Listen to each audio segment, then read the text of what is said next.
आगे प्रीत ने उड़ा दी भैंस। अब क्या होगा?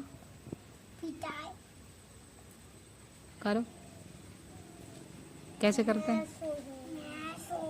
हनी ने भी उड़ा दी।